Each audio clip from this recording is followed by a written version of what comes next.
देश के संविधान को और ताकत देने और साथ ही साथ देश की खेती किसानों के हाथ में रहे, लाभकारी बने, किसानों के लिए लाभदायक बनाने के लिए आवाज बुलंद करेंगे। काराकाट एवं आरा लोकसभा क्षेत्र से भाकपा माले के नवनिर्वाचित सांसद राजा राम सिंह व सुदामा प्रसाद ने एनडीए सरकार पर जमकर हमला बोला है।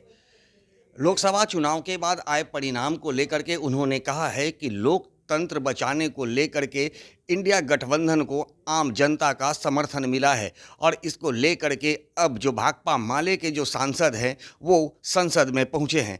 अब उस सांसद में इस तरह के जो तमाम मुद्दे जो कि जनता से जुड़े मुद्दे हैं, खासकर किसानों के मुद्दे, रोजगार के मुद्दे एवं युवाओं से जुड़े जो भी मुद्दे होंगे उन्हें संसद में उठाया जाएगा। इन तमाम मुद्दों को लेकर के क्या कुछ कह रहे हैं काराकाट से नवनिर्वाचित सांसद राजा राम सिंह एवं आरा से नवनिर्वाचित सांसद सुदामा प्रसाद, आइए सुनाते हैं। मैं देता हूं उन सबको। और ये चुनाव मुख्य रूप से कहिए तो हमने जो महसूस किया है, देश के संविधान को और ताकत देने, उसका जो मूल स्वरूप है, उसके समाजवाद और धर्मनिरपेक्षता के मूल्य हैं, उनको और ताकत प्रदान करने के लिए और साथ ही साथ देश की खेती किसानों के हाथ में रहे, लाभकारी बने, वो कॉरपोरेट कंपनियों को न सौंप दिया जाए और देश में नौजवानों को सम्मानजनक रोजगार मिले, इसको लेकर के ये चुनाव सामने आया है। जनादेश भी आया है इसी दिशा में। अब जो भी सरकार बने, हम समझते हैं कि उसको इस पर अमल करना चाहिए। एक बात तो ये मुझे कहना है। दूसरी बात ये कहनी है इसी संदर्भ में कि नीतीश बाबू शुरू से 3C की बात करते रहे हैं, करप्शन, क्रिमिनलाइजेशन और कम्युनलाइजेशन के खिलाफ जीरो टॉलरेंस के नेता अपने को कहते रहे हैं। तो हम कहना चाहते हैं कि इस बार उनके परीक्षा की घड़ी है और हमने अपील की है कि आप हमारा साथ दें, इंडिया गठबंधन का साथ दें। अब भी समय है और आप जनादेश का सम्मान करें। यह जनादेश इस बात के लिए आया है कि मोदी जी सत्ता से छुट्टी पाएँ। बहुत हद तक उन्होंने देश की अर्थव्यवस्था को डैमेज किया है, काफ़ी उन्होंने देश के सामाजिक ताने बाने को डैमेज किया है।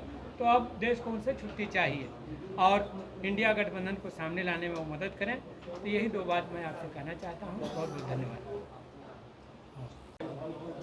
देश की खेती को मजबूत बनाने, उसको विकसित करने, उसको किसानों के लिए लाभदायक बनाने के लिए आवाज़ बुलंद करेंगे और सिंचाई संसाधनों को मजबूत बनावे सरकार हर राज्य में, और जो कृषि में लागत है उसका दाम घटावे। महंगाई के कारण किसानों को कोई फायदा नहीं होता, पूरे देश की खेती घाटे में जा रही है। देश का व्यापार आज पटरी से उतर गया है।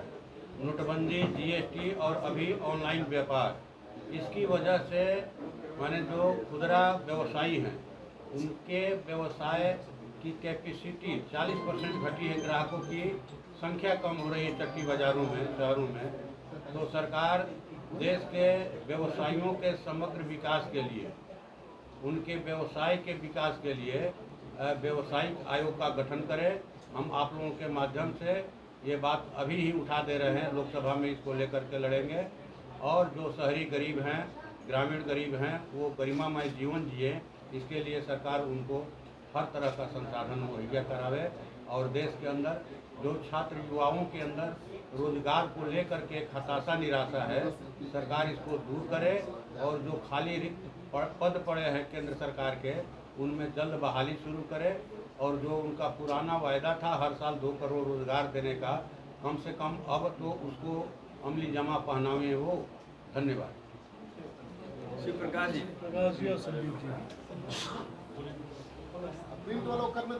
जैसा कि आपने सुना, दोनों सांसदों ने कहा है कि बिहार सहित देश के तमाम राज्यों में जनता का अपार जो समर्थन है वो इंडिया गठबंधन को मिला है। हालांकि उन्होंने ये भी कहा है कि बिहार में हम लोगों ने 3 सीटों पर चुनाव लड़ा था, जिसमें 2 में हमारी जीत हुई है, जो कि ये बताती है कि जनता का समर्थन एक बार भाकपा माले को किस तरह से मिल रहा है। चूँकि भाकपा माले एक ऐसी पार्टी है जो ज़मीन से जुड़ी हुई मुद्दों को उठाता है और जनता के मुद्दों को केंद्र सरकार तक पहुंचाने का प्रयास करती है।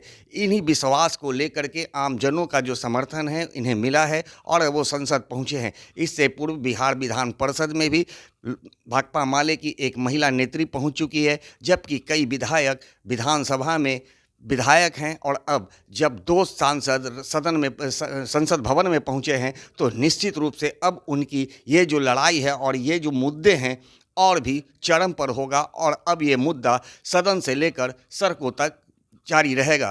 दर्शन न्यूज़ के लिए ज्ञानेंद्र की रिपोर्ट।